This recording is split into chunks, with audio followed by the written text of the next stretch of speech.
다니엘 어디에요?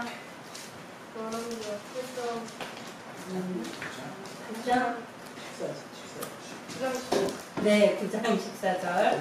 8장 읽을 뻔 했잖아요.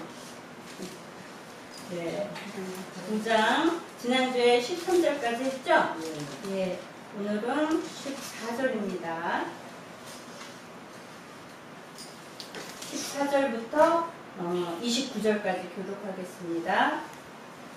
이에 님시의 손자 여호사밧의 아들 예후가 요람을 배반하였으니 곧 요람이 온 이스라엘로 더불어 아람 왕 하사엘을 인하여 길르앗 라못을 지키다가 아람 왕 하사엘로 더불어 사울에게 아람 사람에게 불편한 것을 치료하라고 하여 이스라엘로 돌아왔던 때라. 여호와 이르되 너희 뜻에 합당하거든 한 사람이라도 이 성에서 도망하여 이스라엘에 전하러 가지 못하게 하라 하니라. 예후가 병거를 타고 이스라엘로 가니 요람이 거기 누웠습니다. 유다 왕 아하시아는 요람을 보러 내려왔더라. 이스라엘 가운데에 파수꾼 하나가 섰더니 예후의 무리에 오는 것을 보고 가로되 내가 한 무리를 보았나이다. 요람이 가로되 한 사람을 바벨 세워 보내어 맞아 평안하냐 묻게 하라.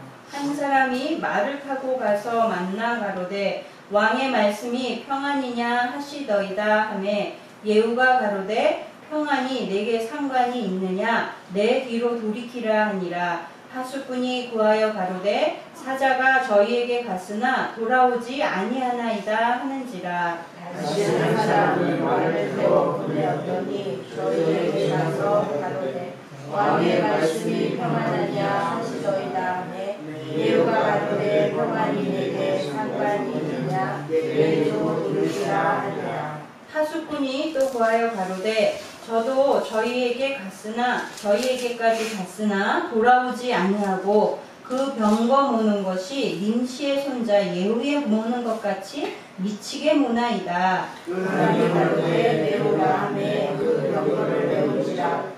이스라엘과 요람과 유다와 아하시아가 각각 그 병거를 타고 가서 예후를 맞을 때 이스라엘 사람 나봇의 토지에서 만나매 요람이 예후를 보고 가로되 예후야 평안이냐 대답하되 네 어미 이세벨의 음행과 술수가 이렇게 많으니 어찌 평안이 있으랴. 요람이 곧 손을 들이켜 도망하여 아하시아에게 이르되 아하시아여 반역이로다. 예후가 힘을 다하여 활을 당겨 요람의 두 팔 사이를 쏘니 살이 그 염통을 꿰뚫고 나오매 저가 병거 가운데 엎드러진지라. 예후가 그 장관 빛깔에게 이르되 그 시체를 피하여 이스라엘 사람 나봇에 던지라. 내가 기억하려니와 이전에 너와 내가 함께 타고 그 아래가 그를 쫓았을 때에 여호와께서 이 아래같이 저희를 예언하셨느니라. 여호와께서 말씀하시기를 내가 어젯날에 나봇의 피와 그 아들들의 피를 분명히 보았노라. 또 말씀하시기를 이 토지에서 내게 갚으리라 하셨으니 그런즉 여호와의 말씀대로 그 시체를 취하여 이 밭에 던질지니라. 유다와 아하시아가 이를 보고 동산 성자길로 도망하니 예후가 쫓아가며 이르되 저도 병거 가운데서 죽이라 하매 이분은 가까운 깃달에서 치니 저가 우리 곳까지 도망하여 거기서 죽은지라. 그 신복들이 저를 병거에 싣고 예루살렘에 이르러 다윗성에서 그 열조와 함께 그 묘실에 장사하니라. 아합의 아들 요람의 11년에 아하시아가 유다 왕이 되었었더라. 아멘. 네, 우리가 9장 1절부터 13절 지난주에는 그 엘리사 선지자가 선지 생도를 예후에게 보내서 기름 부어서 왕이 될 것을 그 예언하게 하는, 말하게 하는, 하나님의 말씀을 전하게 하는 그런 일이 있었고, 이제 그런 이후에 선지자의 생도를 만난 이후에 예후가 이제 자기와 함께한 그 말하자면 군장들에게도 사실을 알리니까 그들이 이제 마음이 하나가 되어져서 예후를 왕으로 추대를 하게 됐죠. 그래서 오늘 14절에 nim시의 손자 여호사밧의 아들 예후가 요람을 배반하였으니 곧 요람이 온 이스라엘로 더불어 아람 왕 하사엘을 인하여 길랄 라못을 지키다가 지금 이제 요람 왕이 이 아람과의 전쟁에서 부상을 입은 이후에 이스라엘로 지금 피신해서 와 있는 상태예요. 그리고 지금 예후와 그 군장들은 이 전쟁터에 있었겠죠.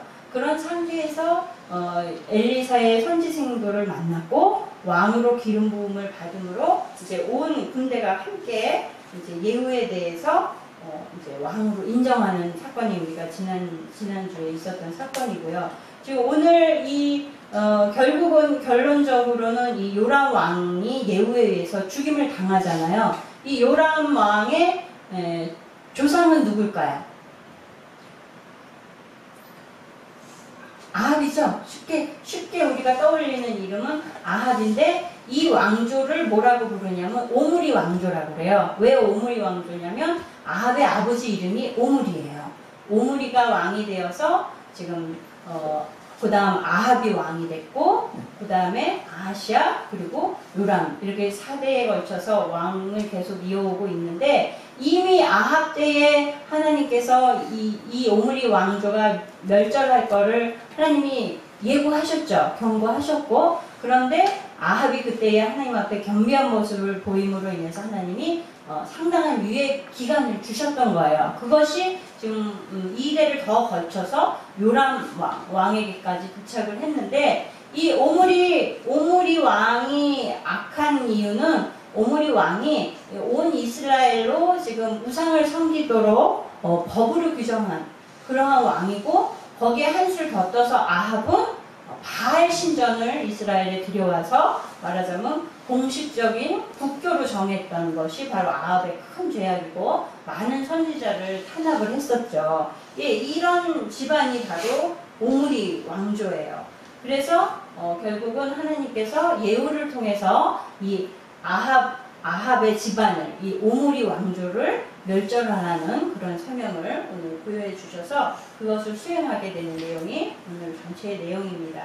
14절에 보면 이 예후가 이제 이 왕으로 출대되자마자 즉시로 일어나서 지금 반역을 일으키는 거예요. 그러니까 뭐라 그래요? 그 군사들을 다 이제 입단속을 시키죠. 이 반역의 사건이 새어나가지 않게끔 입단속을 시킨 직후에 바로 이제 거기서 떠나서 아주 대담하게 반역을 시도를 해요. 이 예후는 신분이 뭘까요? 그 직업이 뭘까요? 군인이죠. 군인. 그죠? 장군이니까. 군인이니까 많은 전쟁터 속에서 많은 싸움을 통해서 이 잔뼈가 굵어진 사람인 거예요. 그러니까 뭐 두려움이나 이런 거는 물론 잘 없겠지만 그렇다고 해서 오늘 이렇게 예후가 대담할 수 있었던 거는 사실상 원인이 다른 데 있어요. 예후가 대담할 수 있는 것은 하나님께서 예후에게 기름 부어 주시면서 사명을 주신 거예요. 어떤 사명을 주셨어요? 응? 예후가 받은 사명이 뭐예요? 지금 왕으로서 하나님이 예후를 세우신 이유가 뭐죠? 어느 집안을 멸절시키라고요? 아합의 집을 멸절시키라. 그들을 심판하라는 것이 바로 하나님이 예후를 세우신 목적인 거예요.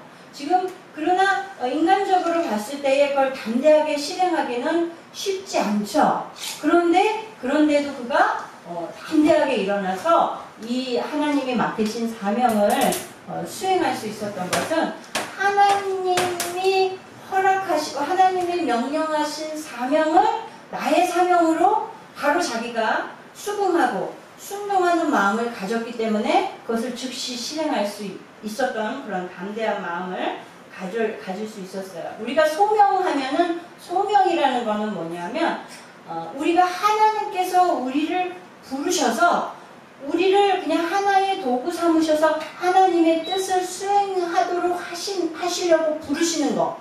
그게 바로 소명이라고 우리가 성경에서 부르거든요.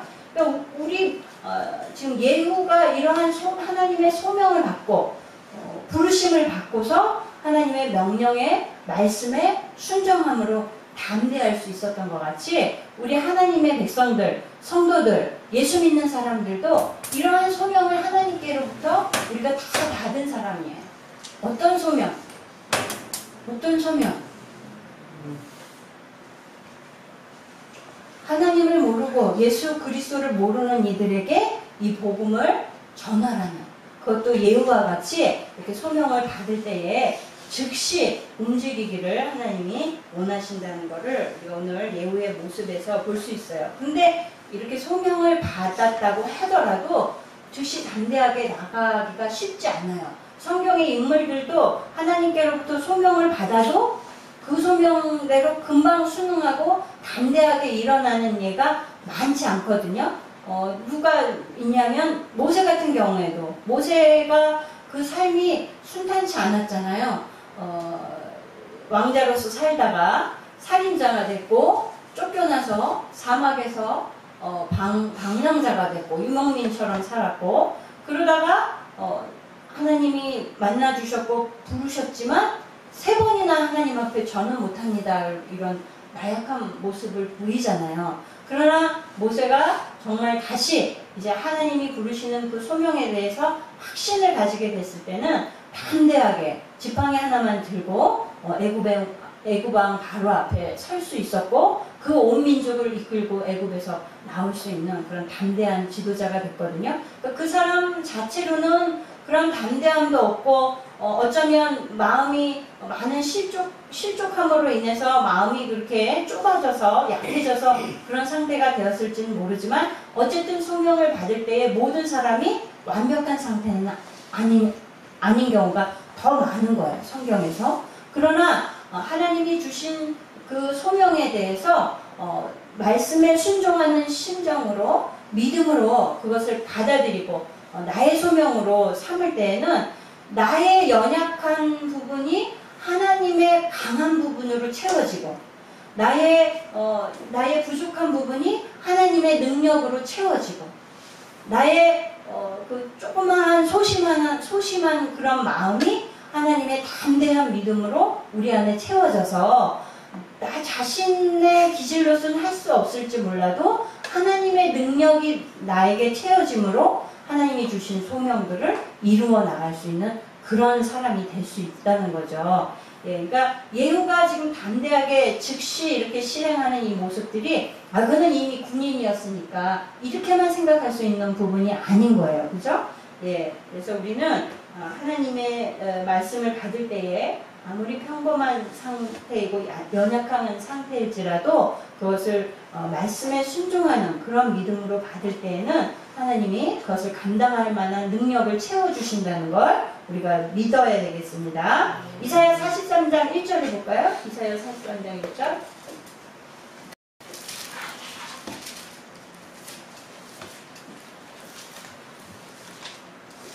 시작. 너를 창조하신 여호와께서 이제 말씀하시느니라. 이스라엘아, 너를 조성하신 자가 이제 말씀하시느니라. 너는 두려워 말라. 내가 너를 구속하였고 내가 너를 지명하여 불렀나니 너는 내 것이라. 아멘. 네, 하나님이 우리를 이렇게 부르셨어요. 그래서 하나님의 자녀를 삼아 주셨습니다. 지금 요람의 상태가 이제 나오는데 이스라엘로 지금 피신을 가 있는 이유가 아람과의 싸움에서 부상을 당했죠. 요람 왕이 부상을 당해서 치료를 받고 있는 상태였고, 치료받고 있는 이 요람 왕을 병문안을 지금 유다 왕이 병문안으로 온 거예요. 그런 상태로 같이 있었던 거죠. 그런 상태, 이런 상황은 어떻게 보면 예후가 지금 반란을 일으켰는데, 반란을 일으켰을 때에 아주 굉장히 유익하다는 표현이 맞는지는 모르겠지만 어쨌든 예후에게는 굉장히 유리한 상황으로 작용을 한 거죠. 만약에 요람이 이런 부상을 당하지 않고 건장한 상태였고 빠르게 판단할 수 있고 군대를 통솔할 수 있는 그런 상태였다면 어쩌면 예후의 반란이 쉽지 않았을 수도 있어요. 그런데 마침 지금 요람이 이런 병상에 누워서 힘을 쓸 수 없는 상황이고 어떠한 군대를 막 움직일 수 있는 그런 상황이 아니었기 때문에 예후로서는 아주 좋은 기회가 된 거죠. 그러니까 하나님께서 예후를 사용하시기 위해서 왕으로 기름 부으시고 소명하여 부르셨는데 거기에다가 아주 좋은 기회까지 하나님이 만들어주신 거예요. 이런 예들은 또 많죠. 우리 에스더 왕후가 지금 역사적으로는 이 시대 훨씬 이후에 일어나는 일이지만 에스더 왕후가 많은 유대인들이 이제 몰살을 당하게 될 위험에 처했을 때 3일 금식하고 믿음으로 왕 앞에 왕이 부르지 않았을 때에 나아가서 왕이 그를 수락하지 않으면 그때에는 죽임을 당하는 그런 법이 있었다고 그러죠. 그러니까 지금 죽느냐 사느냐 하는 그러한 문턱에 그러한 갈림길에 섰는데도 담대하게 믿음으로 에스더가 나아갔을 때에 이 70년 성경에 보면은 그때에 하나님께서 왕의 마음을 움직여서 에스더 왕후가 어여삐 보이게 해가지고 그거를 잡았다고 그러거든요. 그렇게 표현해 있거든요. 그러니까 그러한 순간에 누가 역사해 주셨냐면 하나님이 역사해 주시고 기회를 주셨다는 거예요.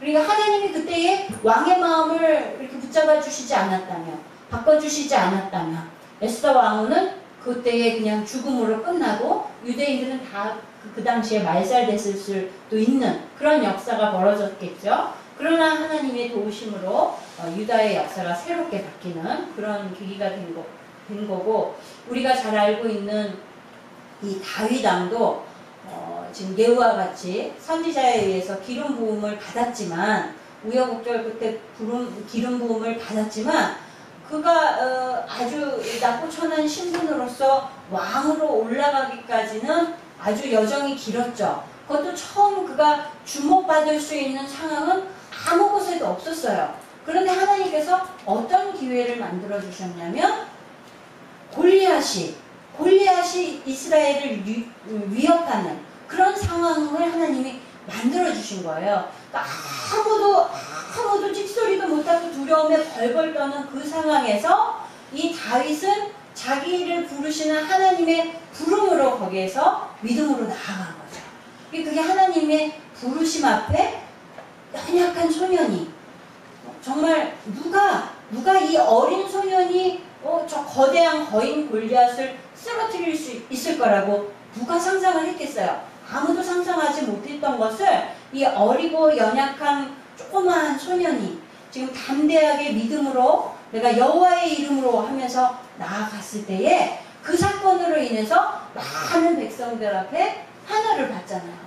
그래가지고 사울이 죽인 자는 천천히요, 다윗이 죽인 자는 만만이라 이러면서 온 백성에게 주목받고 모든 사람의 환호성을 받게 되는 그런 영웅으로 등장하게 된 거예요. 그러니까 이게 목동으로서 아무것도 아니었던 소년이 하나님이 주신 이 골리앗의 등장이라는 아주 중대한 그러한 기회로 말미암아 아무도 용기 낼 수 없는 그 상황에 지금 다윗이 용기를 갖게끔 하나님 부르신 거죠. 그의 심령 가운데 부르실 때에 그것이 하나님이 나를 부르시는 소명이다 라고 다윗은 깨닫고 믿음으로 일어났던 거죠. 그러므로 인해서 다윗은 이것으로 계기가 되어서 물론 사울에게 많은 고난을 역경을 겪게 되지만 이 일로 인해서 왕까지 갈 수 있었던 거예요. 이런 일이 없었다면 그는 이미 베냐민 족 속에서 사울이 왕이 되었기 때문에 그 후손에서 왕이 되어지는 게 마땅한 것인데 지금 전혀 다른 유다족 속에서 지금 왕이 채택되는 이러한 역사적인 일이 벌어지게 된 거죠. 그러니까 하나님이 하나님의 사람을 부르시고 소명하시고 사용하실 때는 이러한 기회들도 하나님이 다 만들어 주신다는 것을 성경을 통해서 우리는 볼 수가 있어요. 그러니까 하나님이 부르실 때에 그 부름을 받은 사람은 우리들은 거기에 어떤 모양으로 임해야 되느냐, 하나님의 부르심 앞에 나의 연약함, 물론 부르실 때에 자기의 연약함이 생각나지 않는 사람이 어디 있겠어요. 그죠? 그러나 하나님의 말씀에 순응하는 그 믿음으로 나아가면 이러한 놀라운 일들이 또 하나님이 이루시고자 하는 일들을 멋지게 이룰 수 있는 그러한 인물들이 될 수 있다는 거죠. 그러므로 우리는 말씀 앞에 순종하는 그런 발걸음으로 우리의 발을 옮기기만 하면 됩니다. 그러면 우리는 하나님이 사용하시는 도구가 되어질 수 있는 거예요. 네, 이 17절을 우리 볼까요? 17절. 예, 이제 그 망대에 파수꾼이 서서 예후의 무리가 오는 것을 보게 됩니다. 이게 뭐라고 인사를 하라고 그러냐면, 왕이 지금 무리를 보냈죠. 그래서 요람이 가로되 한 사람을 마르페어 보내어 맞아 평안이냐 묻게 하라. 지금 사람을 보내요.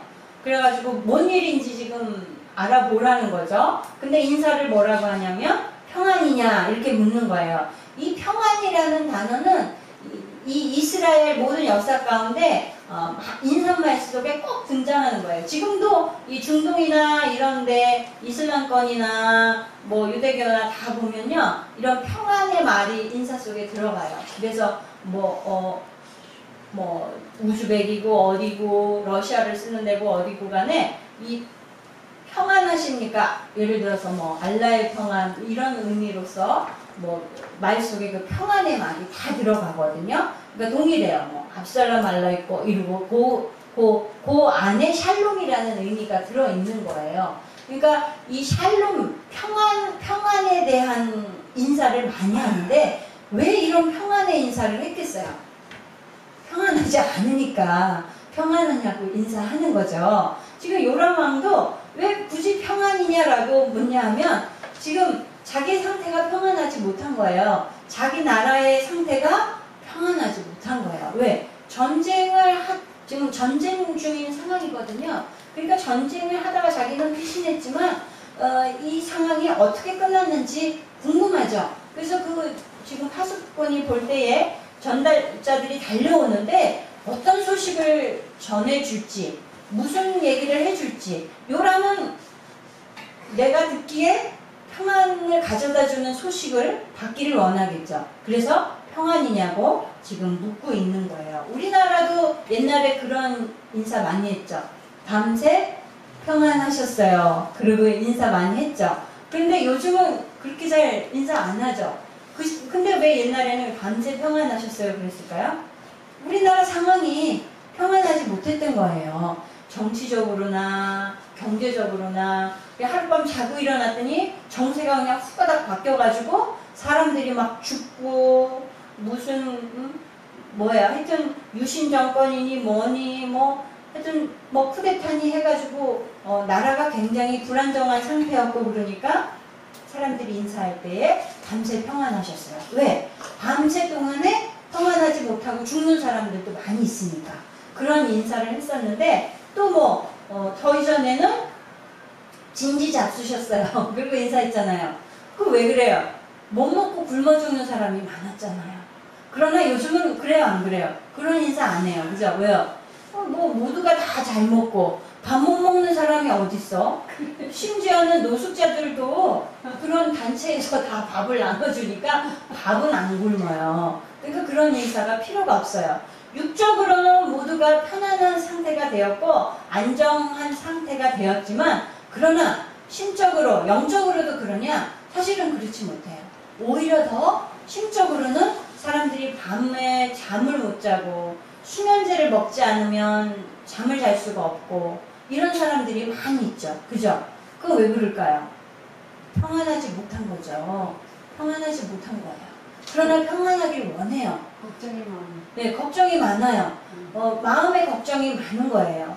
이들이 왜 이런 걱정이 많을까요? 왜 걱정이 많을까요? 먹을 것도 다 있고, 잠잘 곳이 없어서 못 자는 것도 아닌데, 왜 그럴까요? 근본적인 원인은 죽음하고 관련이 있는 거예요. 자기의 생명에 평안하지 못한 거예요. 이 죽음, 내가 이 죽음의 위협 앞에 놓여 있다고 사람들은 생각하고 있는 거예요. 모든 상황을 통해서든 관계를 통해서든 이런 거에서 죽음의 위협을 느끼고 있기 때문에 잠을 자지 못하고 평안하지 못한 거예요. 그죠? 근데 어떻게 이거를 해결해야 될지 몰라서 막 명상도 하고 별걸 다 해요. 그래서 육적으로 할 수 있는 모든 걸 수단과 방법을 가리지 않고 많은 것을 하지만 그렇지만 궁극적인 평안을 얻고 누리고 살지 못해요. 그럼 그들이 정말 어떻게 평안을 얻을 수 있는지 방법을 모르기 때문이에요. 이 평안은 누가 어디서부터 오는 거냐면 하나님이 주셔야 이 평안이 오는 거예요. 우리 말씀 찾아볼까요? 이사야서 26장 12절. 12절이요.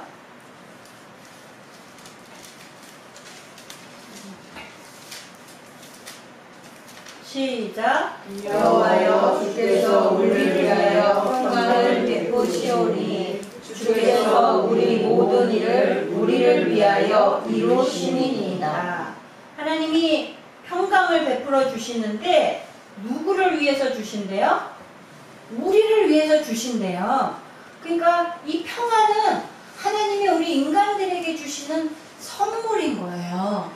거저 주시는 은혜인 거예요.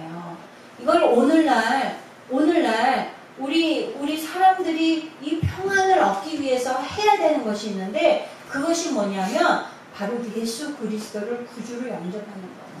뭐냐면 이 온 인류는 죽음을 바로 코앞에 놓았든지 100년 후에 두었든지 언젠가는 모든 사람이 다 죽음을 맞이하게끔 되어 있잖아요. 그러나 그것을 평안한 마음으로 기다릴 수 없고 이 죽음의 두려움 때문에 사람들은 당황하고 날마다 평안하지 못한 삶을 살아요. 그래서 그런 영적으로도 그런 위협을 받고 육적으로도 그런 위협을 받기 때문에 평안하지 않은데 우리 예수님께서 이런 인류들의 죄악 때문에 벌어진 이 평안하지 못한 이 위협들을, 이 요소들을 예수님이 이미 십자가에서 죽으심으로 다 해결하신 거예요. 그래서 다시 부활하셨고 승천하심으로 인해서 이 예수 그리스도를 구주로 영접만 하면 이 죽음의 위협이 더 이상 우리의 것이 아닌 거예요. 그죠? 그러면 이미 우리는 물론 예수를 믿는 사람도 언젠간 죽죠. 육적으로는 죽어요. 그러나 영은 다시 사는 거죠. 그렇기 때문에 죽음에 대한 두려움이 없는 거예요. 예수를 구주로 영접한 사람은 죽음 때문에 두려워할 필요가 없어요. 그죠? 우리에겐 영원한 생명이 보장되어 있는 거예요. 예수님이 오시는 날 우리는 다시 부활해요. 부활이 약속되어져 있어요. 그렇기 때문에 죽음 때문에 두렵지 않은 거예요. 그래서 이희종 목사님도 그렇게 아프셨지만 하나도 죽음에 대한 두려움이 없으셨어요. 그래서 오시는 손님들이 목사님들이 감탄을 하는 거예요. 아유, 우리 목사님 뭐 이렇게 확고한 믿음이 있으신데요. 하늘나라에 대한 소망이 있으신데요. 뭐 이러면서 모두가 배워가지고 도전을 받고 그러고 가셨거든요. 이런 믿음이 우리에게 있어야 되겠죠? 우리뿐 아니라 이 시대에 이 예수 그리스도를 알지 못해서 하나님이 주신 평안을 누리지 못하는 사람들한테 이 죽음의 위협으로부터 이 불안한 삶을 살고 있는 현대인들에게, 우리 이웃들에게, 가족들에게 이 예수 그리스도의 행하신 놀라운 일을 우리가 전해줘야 되는 거예요. 예수님이 사망 권세를 이기셨다. 이것을 전해주면 그들이 그 평안을 누릴 수 있게 되는 거예요. 그죠? 네. 쉽죠? 우리가 전하기만 하면 주의 성령께서 그들의 마음에 찾아가 주시고 그들의 이 평안을 누리고 영생을 얻을 수 있도록 도우실 줄 믿습니다. 네. 그러면 우리가 나가서 우리가 정말 나팔수가 되어져야 돼요. 그죠? 네. 정말 지난번에도 제가 얘기했는데 이것이 바로 복음이에요. 복음이 뭐라고 그랬죠? 가스펠? 이게 어디서부터 나온 용어라고 그랬죠? 전쟁터에서 가지고 오는 평안한 소식, 좋은 소식. 어떤 소식이에요? 승전했다라는 소식인 거예요. 그러니까 바로 이 복음은 뭐냐면 예수님께서 우리의 죄를 다 짊어지고 이미 이기셨고 사단을 싸워 이기셨고 우리가 예수 그리스도로 말미암아 승리했다. 영생을 얻었다라는 좋은 소식, 복된 소식인 거예요. 그것을 우리 주변에 지금 생각나는 사람들 있죠? 그 사람들한테 즉시로 여러분의 입술을 벌려서 전하시기 바랍니다. 네. 이것이 우리의 소명이고 사명이에요. 네. 많은 사명들이 있지만 가장 큰 사명이 바로 이 복음을 이 죽어가는 영혼들에게 예수 그리스도의 이 복음을 전해주는 것. 그게 우리의 사명인 것입니다. 네, 18절, 19절을 보면요. 요람 왕이 사람을 또 보냈어요. 그랬더니 이들이 안 돌아와요. 그죠? 이 두 번에 걸쳐서 전령을 보냈지만 이들이 다 평안이 내게 무슨 상관이 있냐? 내 뒤로 돌이키라. 예후가 이제 그런 말을 해서 예후의 편에 다 가담하게 된 거예요. 이렇게 두 사람이 모두 이제 요람 왕을 버리고 하나님의 뜻을 행하는 예후의 편에 지금 섰다는 거는 우리 성도들의 삶 속에서도 우리가 악을 행하는 자의 편에 있었다가도 빨리 돌이켜야 한다는 것을 가르쳐주고 있는 거예요. 지금 잘못된 곳에 있다가 하나님의 뜻에 합당하게 행하는 사람 편으로 그들을 만났을 때에 즉시로 돌이켜야지 사는 건 거예요. 예, 어떤 사람하고 우리가 동행하느냐가 굉장히 중요한데요. 이 유학을 간 사람들이 해주는 충고들이 있다고 그래요. 오늘 참 아주 반가운 사람이 또 하나 왔었는데 우리 하랑이 친구 은수라고 있거든요. 저기 살던 지금은 메디컬에서 집 샀는데 오늘도 가봤더니 아주 폐허가 돼 있더래요. 우리도 저번에 한번 가봤지, 그치? 네. 아주 집을 꽤 괜찮았거든요. 거기 정자도 아주 멋지게 져놓고 그래서 잘 활용하면 될 텐데 왜 그렇게 폐허로 만들어 놨나 모르겠어요. 아주 황량하게 만들어 놨어요. 꽤 굉장히 좋은 터였는데 집이 그렇게 막 저기 되니까 아주 집도 좁아 보이고 마당도 좁아 보이고 이상하더라고요. 굉장히 근사했었는데 안타까워요. 그런데 하여튼 그 은수랑 엄마랑 왔어요. 근데 그 은수가 몇 학년 때 갔지? 초등학교? 2학년 때인가 뭐 그렇게 이사를 갔었어요. 그죠? 근데 얘가 나름 여기가 고향인 거예요. 이 내외동이 나름 여기가 고향은 아닌 거로 알고 있는데 어린 유년 시절을 여기서 보내가지고 그냥 이 어린이집이며 내유초등학교며 여기 교회며 뭐 자기 집이며 이게 자기 그냥 고향의 그 향수에 못 잊어가지고 갖고 와요. 그리고 요번이 처음이 아니라 지난번에도 왔었대요. 왔었는데 혼자 왔었대요. 엄마가 시간이 안 됐었는지. 근데 어디 가는지 몰라가지고 어릴 때 갔었으니까 어떻게 차를 타야 되는지 몰라가지고 헤매다가 갔다고 그래요. 그래서 전화하지 그랬는데 오늘 와서 보니까 아주 많이 변했더라고요. 지난번에 왔을 때는 애가 굉장히 막 어두웠었거든요. 제가 느끼기로는. 그래서 얘가 사춘기인가 보다 그랬었어요. 벌써 한 2, 3년 됐죠. 그랬는데 오늘은 아주 밝아졌어요. 그리고 아주 날씬해지고 지난번에 이렇게 퉁퉁 부었더니 날씬해지고 건강해 보이고 오늘 깜짝 놀랐지. 이제 하람이 보고 가야 된다고 그래가지고 점심시간에 학교에 갔잖아요. 연락이 안 돼갖고 교실을 헤매가지고 1학년 6반을 찾아갔어요. 마침 점심시간이어서 1분만 늦었어도 못 만나는 거예요. 애들이 막 교실에서 갑자기 막 튀어나오더니 막 달려나오면 문을 쫄아가지고 네, 그래가지고 막 그냥 6반을 찾아서 겨우겨우 갔는데 꼬랑지로 제일 늦게 나오더라고요. 조금만 우리가 늦었으면 못 만났어요 오늘. 그런데 하여튼 유학을 갔대요. 은수가 유학을 갔대요. 캐나다로 유학을 가서 지금 이제 고1인데 이제 뭐 어떻게 그렇게 멀리 가서 공부할 생각을 했냐 뭐 이런 저런 얘기를 하더라고요. 또 그건 나중에 나누고요. 이 유학생활이 나름 잘 적응하고 있나 봐요. 자기가 결정해서 엄마 나 캐나다로 유학 가고 싶어요. 그래가지고 또 그 엄마도 대단하죠. 어떻게 딸을 하나를 그냥 뚝 떨어뜨려서 보내요. 지 혼자 가서 그렇게 생활하는 거예요. 그래서 야 대단하다. 엄마 되게 하고 그냥 말도 그냥 살살살 하고 이런 사람이거든요. 근데 이렇게 반대하더라고요. 예, 유학 생활이 만만치 않죠. 근데 이 유학생들이 유학을 준비하는 사람들한테 꼭 해주는 말이 있대요. 너를 맞으러 공항에 나오는 사람이 너의 유학 생활을 결정한다. 이런 말이 있대요. 유학생들한테 항상 하는 말이. 왜 그런 말이 나왔냐면 이 유학을 가는 거는 지금 운수같이 아무도 없는 곳에, 나를 아는 사람이 아무도 없는 곳에 태강 가잖아요. 학생들이. 그러면 정말 낯설고 뭘 어떻게 해야 될지 모르고 방법을 잘 모르잖아요. 생활하는 방법이나 거기에 여러 가지 익숙치 않기 때문에 누군가의 도움을 받아야 되는 거예요. 그래서 다 그런 사람들을 마련하고 연결을 하잖아요. 그런데 그때의 그 공항에 마중 나오는 사람이 어떤 유형의 사람이냐가 굉장히 중요하네요. 이 사람이 열심히 공부하고 굉장히 성실하게 공부하는 데 집중하는 사람이면 그 사람이 도서관이나 이런 공부하는 방법들, 집중할 수 있는 방법들을 많이 알려주고 그곳에서 생활할 때에 공부에 집중할 수 있는 방편으로 많은 정보를 준다는 거예요.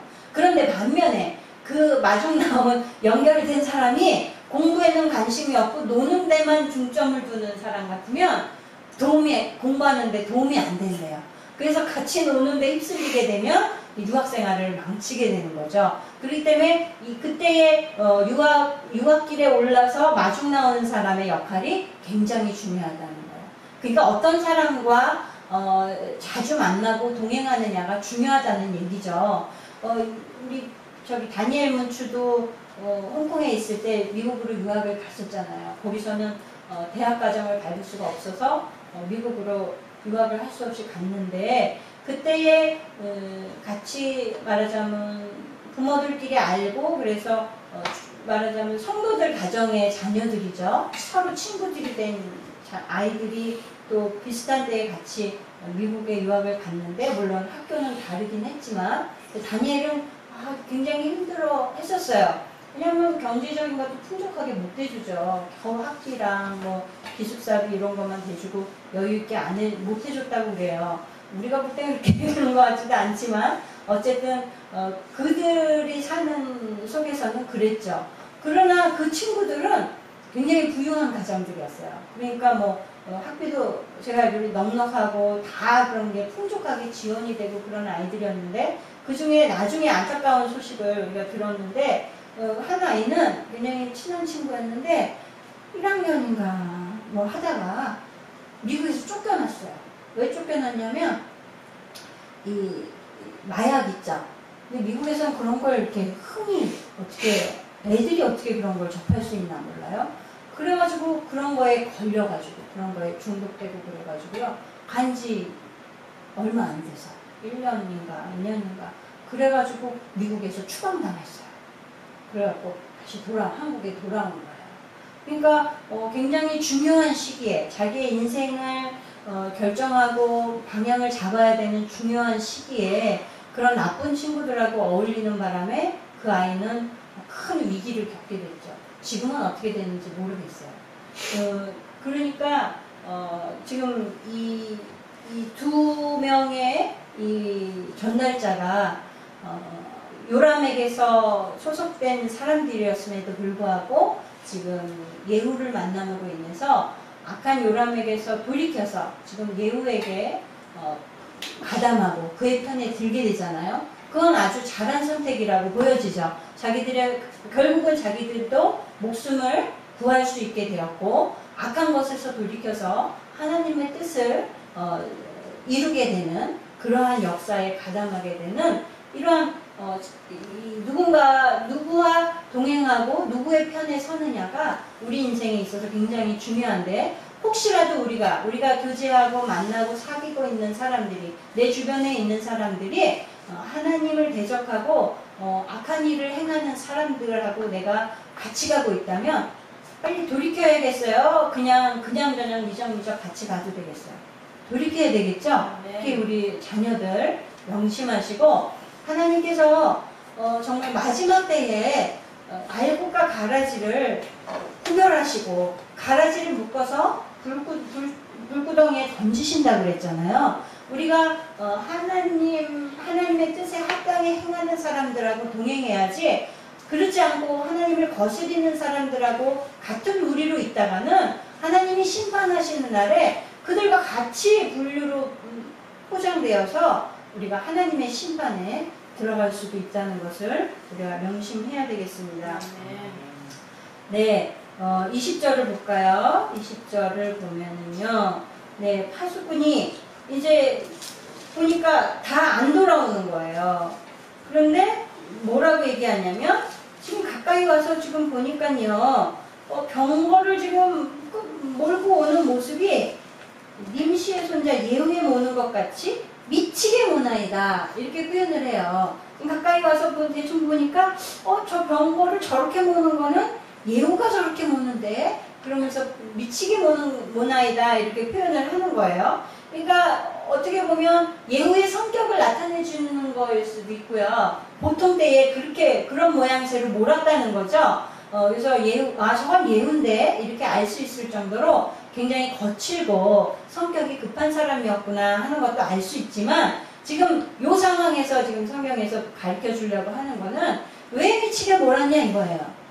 왜 미치게 몰았을까요? 지금 예후는 지금 자기가 있는 곳에서 군사들에게 입단속을 시키고 지금 빨리 그들을 왕이 있는 곳으로 가지 못하게 단속을 시키고, 지금 자기는 즉시로 마차를 몰아서 일을 실행하러 온 거잖아요. 만약에 예후가 빨리 왕으로 기름 부은 순간에도 또 왕으로 추대되었을 때에도 위기적 거렸다면, 아니면은 출발은 인정하고 출발은 했지만 빨리 몰지 않고 여유있게 천천히 말을 몰고 왔다면, 어쩌면 이 예후의 이러한 심판을, 하나님의 심판을 예후가 바로 온전하게 이루지 못했을 수도 있겠다. 왜? 요람 왕이 어떠한 루트를 통해서도 정보를 먼저 얻는다면 피할 길을 내주는 거잖아요. 그런 거를 막기 위해서 예후가 아주 신속하게, 급하게 지금 미치게 말을 몰고 온 모습을 얘기하고 있습니다. 우리가 하나님으로부터 이런 사명을 받았을 때에 우리가 이런 모습으로 임해야 된다는 거예요. 지체할 틈이 없다는 거예요. 하나님의 백성들은 이 복된 소식을 전하는 이 사명을 그냥 여유를 갖고 기회가 언제든지 있다라는 생각으로 임해서는 안 된다는 거죠. 그렇기 때문에 기회를 얻든지 못 얻든지 이 복음을 위해서 우리의 사명을 다해야 되겠습니다. 네, 요람이 둘이 가도 안 오니까 궁금해서 자기가 말을 몰고 지금 유다 왕과 함께 예후를 맞으러 왔어요. 맞으러 왔더니 예후가 하는 말을 또 듣고 보니 반란이 일어났죠. 그러니까 지금 얼른 돌이켜서 유다 왕에게 반역이다 그러면서, 반란이다 그러면서 소리치잖아요. 그런데 이 요람이 정말 그 예후가 하는 그 말 한마디에서 즉각 반란인 것은 얼른 캐치를 했는데, 그러나 정작 자기 자신이 이스라엘의 왕이신 하나님 앞에 그동안 우상을 숭배함으로 반역을 그동안 행해 왔다는 것에 대해서는 1%도 지금 깨닫지 못하고 있는 거예요. 자기에게 벌어진 반란의 사건은 금방 그냥 순식간에 인지를 하면서도 자기가 하나님 앞에 그동안 반란했던 것, 반역했던 것에 대해서는 하나도 상상도 못하고 깨닫지도 못하고 있는 모습을 볼 수가 있어요. 우리는 이런 미련함 속에 있어서는 안 되겠죠. 우리가 하나님의 뜻에 합당하게 살려고 노력하지만 우리가 부지 중에 정말 그러지 못할 때에도 얼렁얼렁 깨닫고서 하나님이 기뻐하시는 뜻이 무엇인지를 찾을 수 있고 돌이킬 수 있는 그런 성도가 되야겠습니다. 결국 예후가 도망가는 요람에게 화살 하나를 촥 쏴가지고 뚫고 나가서 죽었다고 그러죠. 예. 지금 이 요람의 죽음은 하나님께서 일찍이 작정하신 거고, 예후는 단지 하나님의 이 계획에, 하나님의 뜻에 하나의 도구로서, 실행하는 도구로서 사용되어졌을 뿐이에요.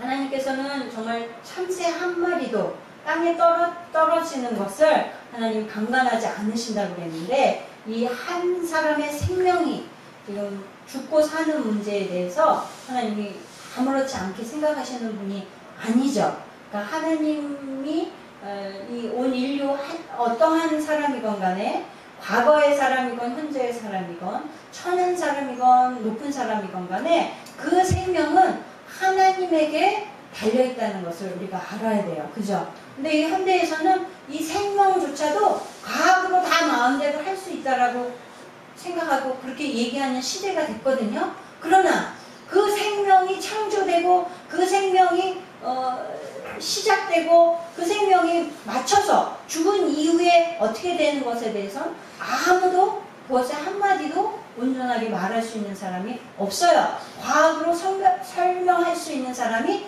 아무도 없다는 것을 우리가 깨달아야 돼요.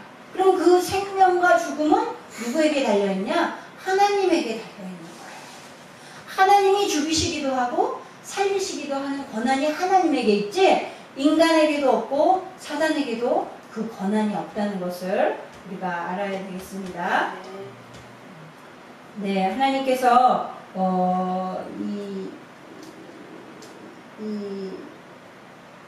아합의 후손을 다 멸절하시기로 작정하신 것에 대해서 지금 예후가 25절, 26절 볼까요?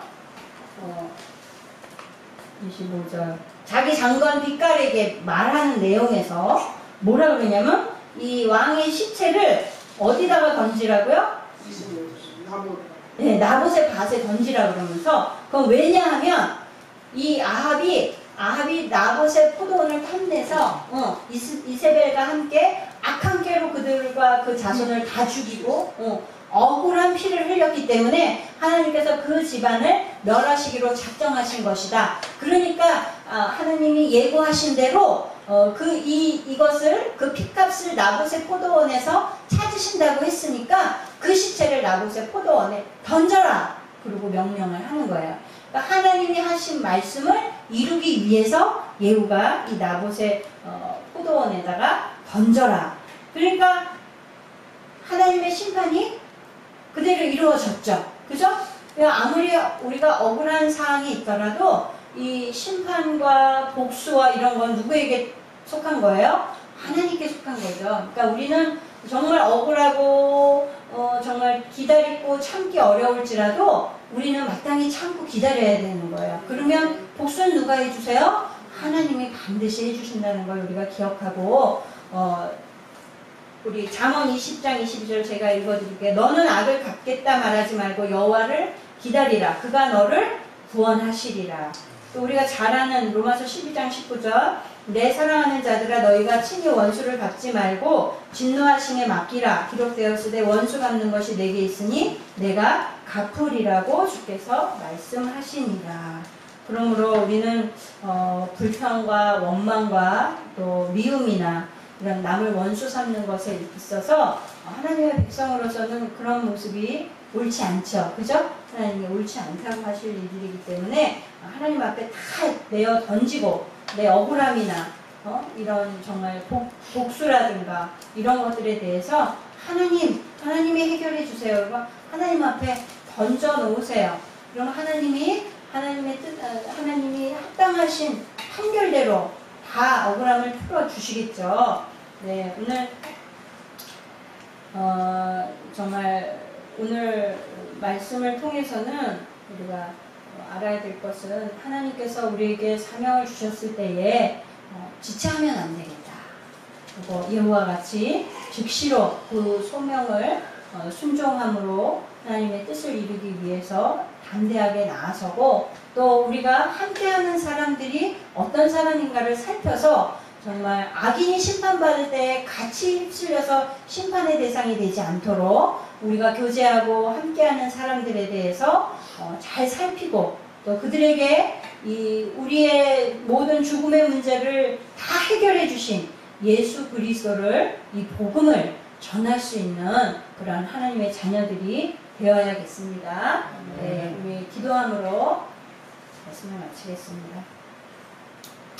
하나님, 우리가 이 현대를 살면서 정말 악한 자들이 형통한 모습을 보면서 부러워하거나 또한 아버지 그러한 일들이 일어나는 것에 대해서 억울하고 원망할 때가 혹시 있습니까? 하나님, 그건 아버지 하나님께서 그 모든 것을 알고 계시고 또 마지막 날에 심판하실 것을 말씀하신 그 약속을 저희들이 믿습니다. 우리가 하나님의 말씀을 기억하며 우리 자신의 마음과 생각을 잘 다스려서 하나님이 부르신 그 소명에 합당한 자의 모습으로 살아갈 수 있기를 원합니다. 남은 3일도 우리들의 심령을 붙잡아 주시고 우리들이 보고 있는 것을 하나님 구별되이 허락하여 주셔서 우리가 악한 자들과 동행하지 않고 그들이 하는 그런 모든 악습을 따라하지 않고 정말 오늘 아합의 집이 멸망당할 때에 유다의 아하시아도 아버지 더불어서 그도 죽임을 당한 것을 보았습니다. 하나님, 우리는 이러한 미련한 처지에 있지 않도록 우리를 깨우쳐 주셔서 하나님의 백성으로서 승리하는 자의 모습으로 살 수 있도록 남은 3일도 하나님의 성령께서 함께해 주시기를 원합니다. 우리를 주의 자녀로서 담대하게 복음 전하는 자로 살아갈 수 있게 도와주시옵소서. 예수님의 이름으로 기도드렸습니다. 주기도문으로 예배